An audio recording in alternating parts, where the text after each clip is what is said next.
নিম্নস্তরের সন্ধান। তাই মানুষ যখন বলে আমি শুধু সুখী হতে চাই, আমি আসলে জানি না সে কি বোঝাতে চাচ্ছে, কারণ কোনো মানুষই সবসময় সুখী নয়। আল্লাহ আমাদেরকে অনেক অনেক অনুভূতি দিয়েছেন এই জীবন অভিজ্ঞতা অর্জনের জন্য, এবং এর সবগুলোই সুস্থ জীবনের অংশ। সুখ হলো এদের একটি মাত্র। যদি আপনার আকাঙ্ক্ষা শুধু সুখী হওয়া হয়, তাহলে আমাকে বলতেই হচ্ছে যে আপনি হতাশ হবেন। সুখ কখনোই ঘটবে না, আপনি কখনোই চিরসুখী হতে পারবেন না। এটা আসলে এভাবে কাজ করে না। আমি বলছি না যে আপনাকে হতাশ হতে হবে, আমি যা বলতে চাচ্ছি তা হলো সংগ্রামও জীবনের একটি অংশ। যখন আপনি বার্ষিক পরীক্ষার জন্য প্রস্তুত হচ্ছেন, আপনি কিন্তু সুখী নন, বা 3 ঘন্টার পরীক্ষার মাঝে আপনি সুখী নন। যারা ব্যায়াম করেন তারা তাতে সুখ পান না। হ্যাঁ, ফলাফল দেখে তারা অবশ্যই সুখী হন, কিন্তু ঘাম ঝরানো পরিশ্রম করার সময় নিশ্চয়ই তারা সুখী নন। নিজের চেহারা দেখলেই বুঝতে পারবেন, ঠিক যেন সিলভেস্টার ট্যালনের মতো। যাই হোক, তাহলে সবচেয়ে নিম্ন স্তরের আকাঙ্ক্ষা কি? সুখ। আসুন এবার পরের ধাপ দেখি।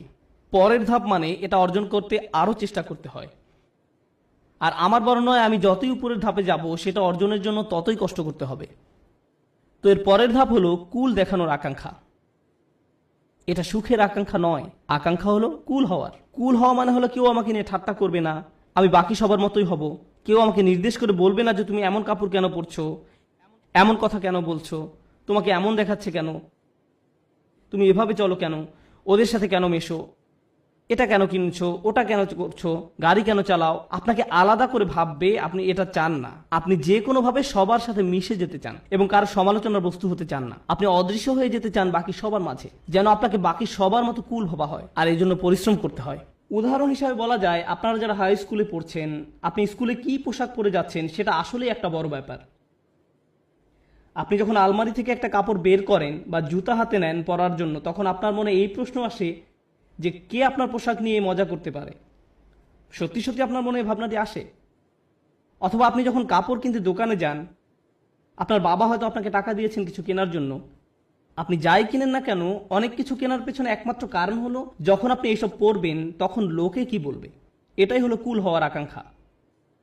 বাদ বাকি 10 জনের মাঝে মিশে যেতে হলে আপনাকে পরিশ্রম করতে হবে। এমন কিছু করা খুব সহজ যাতে মানুষ আপনাকে আজব ভাববে, কিন্তু বাকি সবার মতো চলতে গেলে কিছু কাজ করতেই হবে। অনেক তরুণকে এই জন্য নিজের পছন্দ বাদ দিতে হয়, তাদের এমন অভিনয় করতে হয় যা আসলে তারা নয়।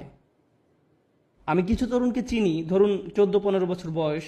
একজনের কথা মনে আছে, সে বেসবল টুপি পরতো কারণ এটা তখন ফ্যাশন ছিল, তার প্যান্ট ঝুলে থাকতো। সে আমার কাছে এসে কান্না শুরু করলো। আমি তার কাছে বসলাম, আর সে আমাকে বলল, আমি এমন কাপড় পরতে পছন্দ করি না, আমি এটা ঘৃণা করি। কিন্তু আমি যদি এমন না করি তাহলে বাকিরা আমাকে নিয়ে মজা করে, আমি তাই বাধ্য হয়ে এমন করি।